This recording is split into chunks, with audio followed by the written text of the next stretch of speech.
wabarakatuh.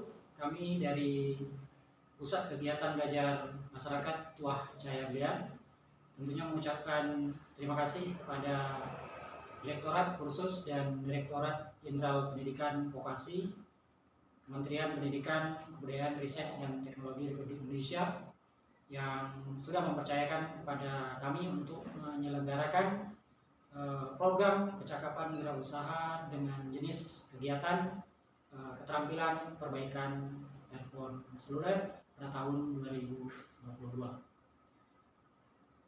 Adapun yang menjadi sasaran dari kegiatan ini adalah kami sasarkan kepada peserta yang kita ambil dari anak-anak yang khususnya putus sekolah dan juga lulusan SMA yang tidak sedang bekerja, itu kita utamakan, dan tentunya melalui proses seleksi yang sudah kita tentukan. Kemudian pada kegiatan yang akan dijalankan ini, kita mengambil narasumber atau tenaga pengajar. Tentu kita mengambil dari tenaga pengajar yang terampil dan juga memiliki kompetensi yang cukup di bidangnya. Kemudian kita juga mengambil tenaga pengajar dari kerjasama kita dengan pihak ahli sel perbaikan telepon seluler itu yang sudah menjadi kerjasama kita.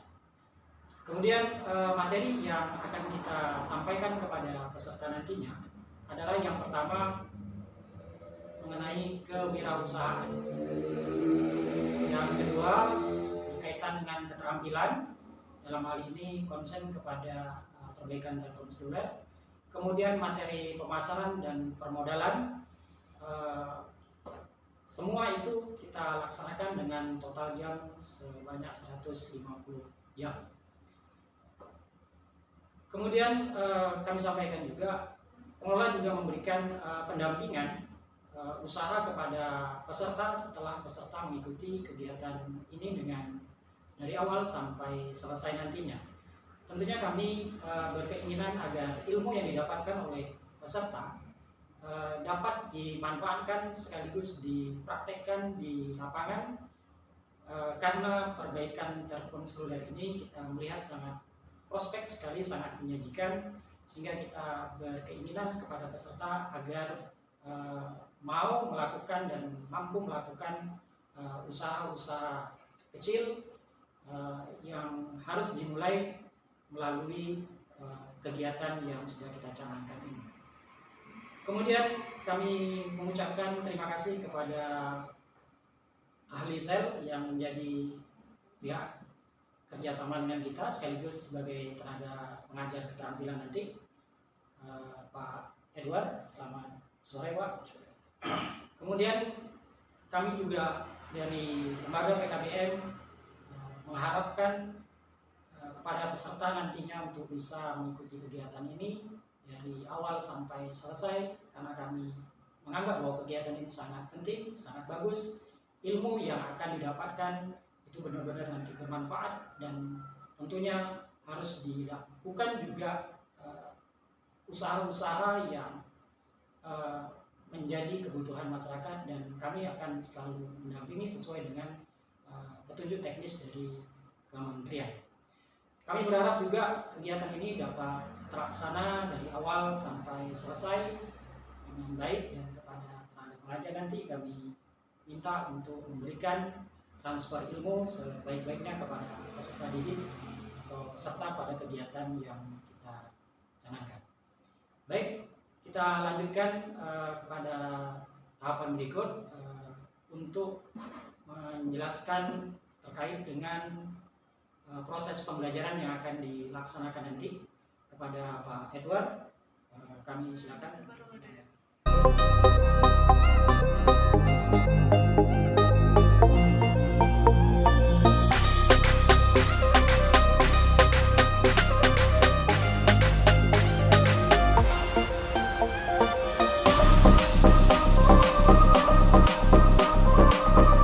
Oke, terima kasih Pak Sato atas pembukanya. Jadi sekarang kita ini adalah untuk mengenal alat-alat dan materi dasar yang untuk dilatih ke peserta. Paling dasar-dasar elektronik di dalam handphone. Jadi di sini ada 5 materi yang mau kita ajarkan ke peserta. Pertama itu adalah pengenalan alat servis yang dibutuhkan, baru pengenalan komponen apa aja yang ada di PCB handphone, baru belajar menggunakan alat servis supaya digunakan secara langsung oleh para peserta. Baru kita belajar untuk menjumper komponen-komponen yang rusak dan belajar mencetak kaki IC pada BGA di handphone sesuai dengan merek handphone masing-masing. Oke. Jadi kita mulai dari perkenalan alat yang ada di depannya. Ya.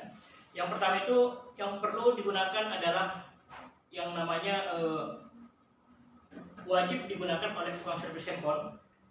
Itulah blower atau solder uap. Ini yang namanya solder uap atau blower. Yang dimana fungsinya adalah untuk mengangkat komponen kecil yang berada di handphone, memasang komponen kecil, untuk mencetak komponen kecil juga, menyolder ulang komponen yang telah dicabut atau yang dipasang. Baru alat yang kedua adalah yang perlu diapakan, solder biasa atau solder station.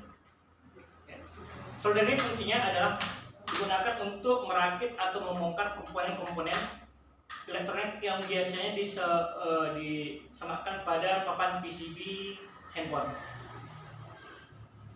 Dan kegunaan-kegunaan lainnya itu memasang komponen elektronik, melepaskan komponen elektronik pada handphone sangat dimanfaatkan untuk solder yang konvensional.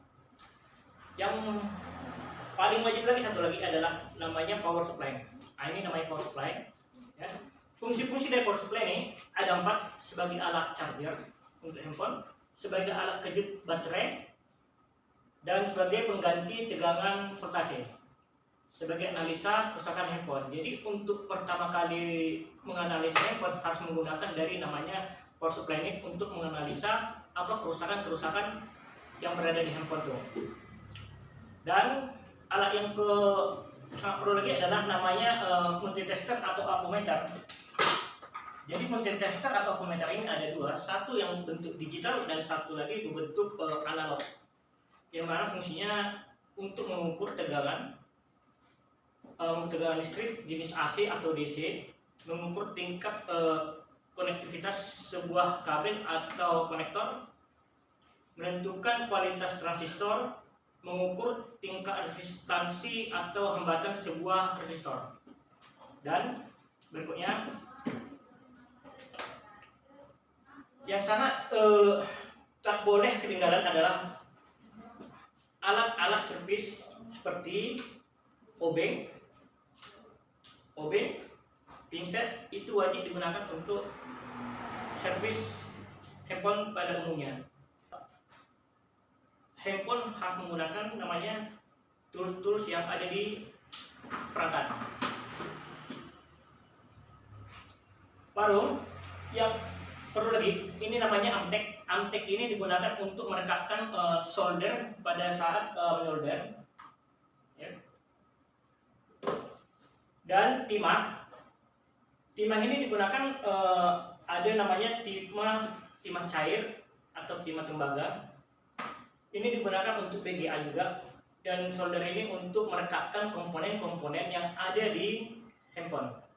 Demikianlah alat-alat yang kita perkenalkan untuk penggunaan servis handphone pada pemula, dan inilah alat-alat yang wajib digunakan untuk servis handphone pada umumnya. Sekian dan terima kasih. Baik, terima kasih Pak Edward. Kita dari PKBM Tuah Cahaya Berlian berkomitmen untuk melaksanakan kegiatan ini dengan sungguh-sungguh, dengan semangat, dan mudah-mudahan kegiatan ini dapat berjalan dengan lancar. Tentunya sekali lagi kami sampaikan ucapan terima kasih kepada pemerintah yang sudah mempercayakan kepada lembaga kami untuk menyelenggarakan program cakapan wirausaha tahun 2020. Terima kasih. Assalamualaikum warahmatullahi wabarakatuh.